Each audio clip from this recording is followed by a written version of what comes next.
Hey guys, update tayo. Paolo Avellino, Casey Concepcion.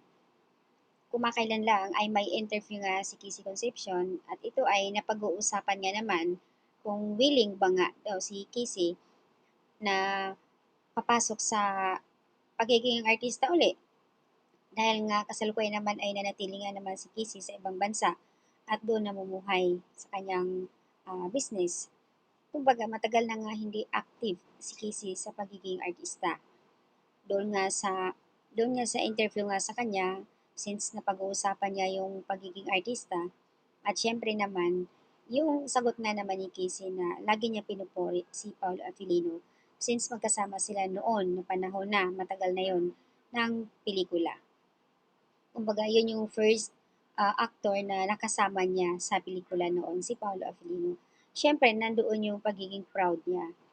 If ever man na magkakaroon ulit siya ng series or movie, choice nga naman niya si Paulo dahil subok na niya pangalawa, nakikita niya kung anong bait ni Pau.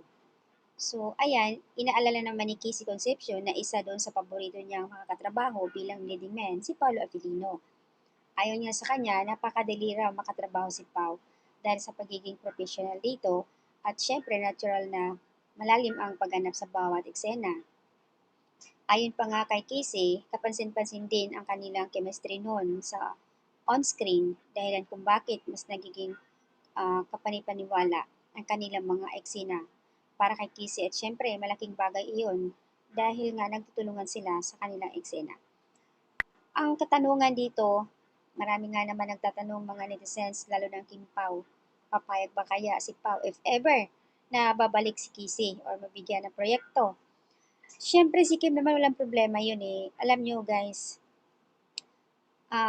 sila bilang artista, kung saan yung partner nila, wala naman din magagawa si Kim kung talagang i-partner si Pau kay Casey.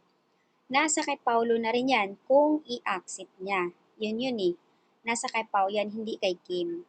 Kasi kung willing naman si Pau na again, na magtandim silang dalawa sa movie or sa series, wala naman magagawa si Kim kung gustuhin ni Pau. Pero ito nga, nagdedepende kay Paolo Avellino kung papayag siya.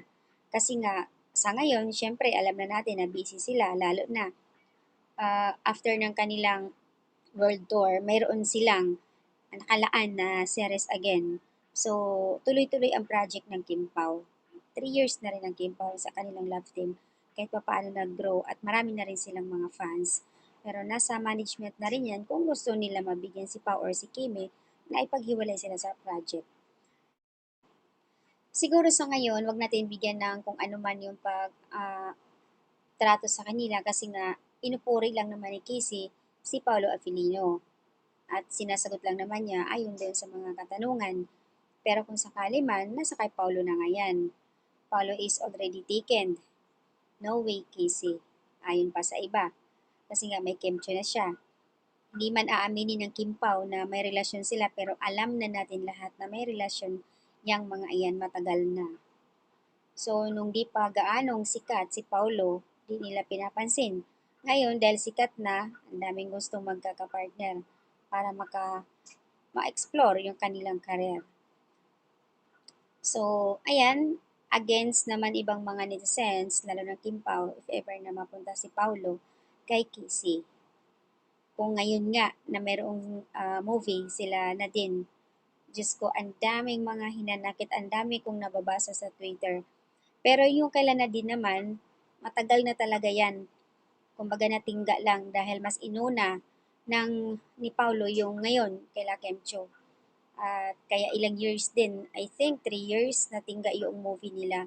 So ngayon, matutuloy na nga at kasalukuyan doon ang shoot nila sa Paris.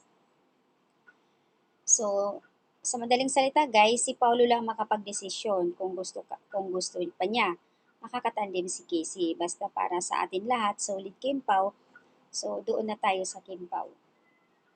Pero guys, wala namang problema if ever si Paulo magiging tandem ni Casey sa movie. Support na lang. Hindi nga rin natin alam darating ang panahon si Kim mapupunta sa iba, mga partner kung magkakaroon ng movie. Tulad ngayon, si Pau, 'di ba? Katandem niya si Nadine sa movie. So, yun yung mga minsan hindi natin maiiwasan na magkakaroon ng individual na project eh. Expect na natin, i-anticipate natin yan guys kasi hindi talaga maiwasan yan.